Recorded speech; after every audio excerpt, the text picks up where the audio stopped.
Hello folks, Seamus here. I just wanted to explain how I set up my line art for color in Photoshop. I use a large bed scanner. I have a HP OfficeJet 7612, which has a 11 by 17 scanner size, so I can be able to scan my 11 by 17 artwork. And I like to have my artwork be completely black and white so that I can set it up for comic book style coloring in Photoshop. So in order to do that, I scan at a high resolution. I personally like to set mine at 600 dpi. You could go up to 1200 dpi. The files will just be a lot larger. And once I scan the image, I take it into Photoshop, and then I have a couple actions that I like to use.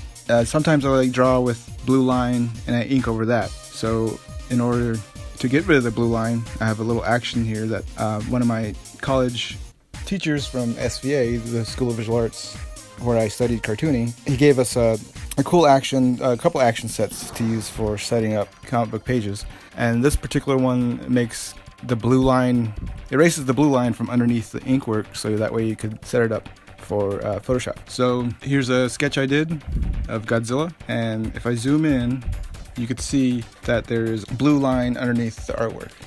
So in order for me to get rid of it, I use this action here that gets rid of the blue. It starts out with a message, it selects the blue channel, and I guess it erases the blue channel, and it converts the whole picture to grayscale, because right now I have it scanned into RGB in order for me to get rid of the blue. And in general, I do like to scan all my artwork, even if it is just going to end up being black and white, and I do just use black and gray materials. I still scan it in at RGB because that has the full spectrum of colors, and you can work with that full spectrum in Photoshop, and you can get rid of certain colors that way, or you can actually convert it all the way down to just black and white. And it's better to have a larger gamut of color or a larger spectrum of color to work with in order to do that. It converts it to grayscale after getting rid of the blue. It makes it blurry slightly just to get rid of these small details that you do want to get rid of that won't ultimately show up in the final piece. And then it goes into curves, which adjusts the contrast between the black and white, so that way you can have an absolute black and an absolute white for the final image, which is the style of coloring that I like to do. So let me just zoom in here. I can show you just how it looks really close. You can see the black, and there's a lot of gray in the black. There's a lot of blue, well, not a lot of blue, but there is blue down there. And I scanned at 600 dpi, and this is a lot of information. This would be a huge file if you tried to work with this in color. Let me show you what happens when I do this action. It causes a blur on the line art, 0.1 for pencil, 0.3 for 300 dpi scans, 0.5 for professional, which is the size that I like to do. So 0.5. So what this does is actually blur the black lines just a little bit, and it's easier to actually sharpen the line art this way just by blurring it very slightly. So that way you can get rid of tiny little gray spots that won't show up in the final artwork. So yeah, you could automatically see the black and the white is already good. So this is where you can adjust the gray or the contrast from the black. I like to add a lot to black here. So you basically got to mess with this and try to figure out what looks best for you. The left side controls the black, the right side controls the white. So I want some more, I want to keep this texture in the background, so I'm going to make this a little bit white. And you can see it lightens up just a little bit. And if you notice there's a little, some gray here, we can actually get rid of that by making this a little darker. Oh wait, this way. Yeah, there we go. So yeah, if you look at this, I think they're called histograms, but if you look at the graph here, it shows you, I don't know the exact definitions for all this, but I generally like to keep it within. There's usually, depending on your artwork, there's usually a weird, starts out low and it starts out high here, so you try to fit it in between there and mix around with it.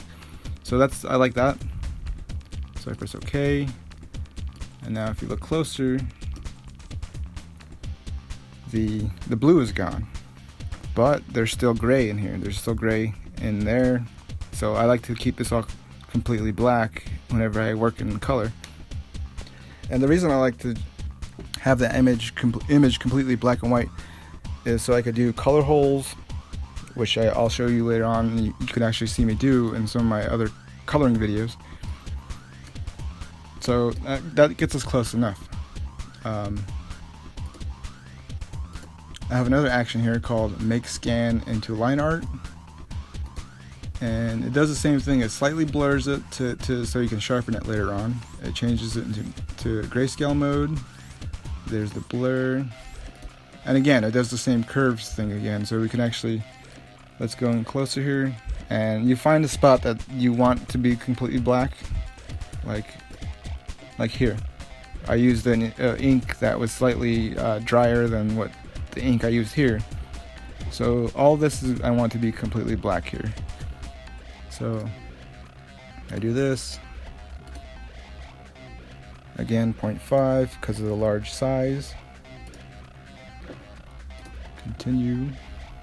Again, drag the black down, and you could already see it darkened that black I wanted.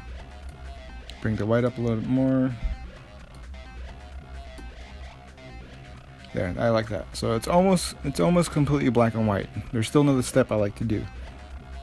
So if you notice, there is some gray here, and there is little gray spots here, and those I probably don't want to show on the artwork. So I like to go to image adjustments, then I go to threshold, and there we go. Threshold completely makes the blacks black and the whites white.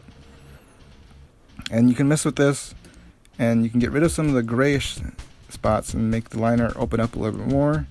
You could even go all the way darker. It all depends on how you want your image to look. I generally like to keep it in the middle there because that was how I liked the curves looked before. Sometimes I even like to go a little bit in white so I can get, you know, some of the black or some of the white back into the black here. So let's try that. And there we go. I have an image which is in grayscale. I scanned it in RGB, remember that, and then I got rid of the blue, and now I got it down all the way to, you sort of get the similar effect if you go to bitmap, and you do save a lot more space with the files if you do bitmap, but grayscale is good for the setting up the way I like to do color files.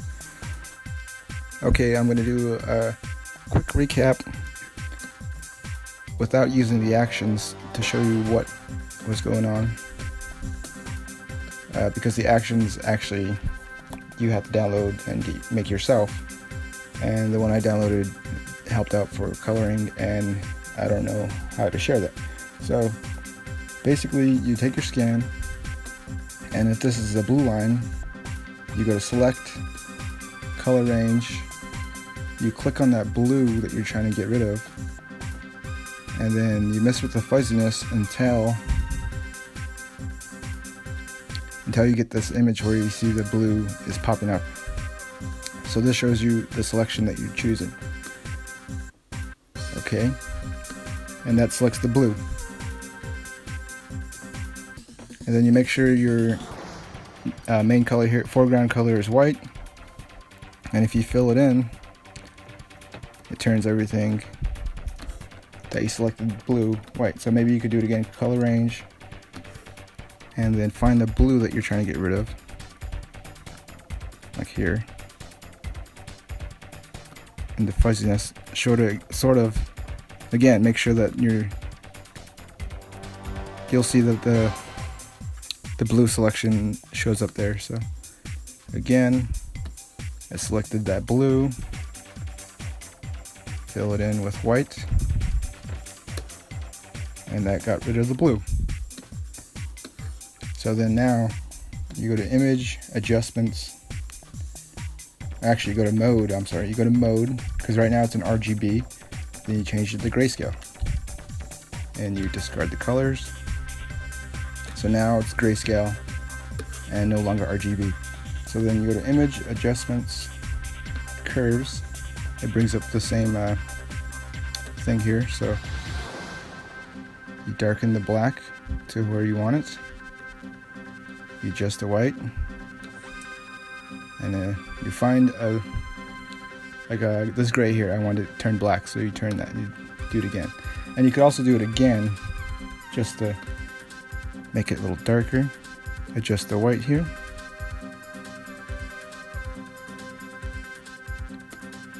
And there, it makes the black darker and the white,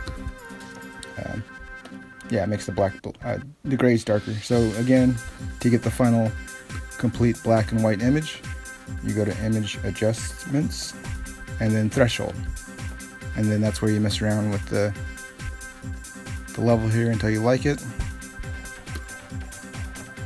and that makes the image completely black and white. And now it's ready for coloring. I hope that helps you. Again, this doesn't work if you like to use gray tones in your artwork, or you like to convert your pencils into inks, which is actually a whole different process. And this is just for turning your ink work into a completely black and white.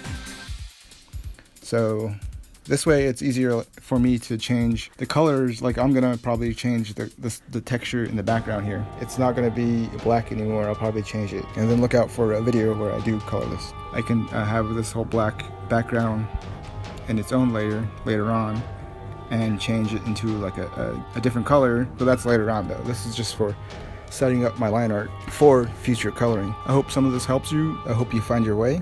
Be careful, be respectful, and especially be empathetic. Peace!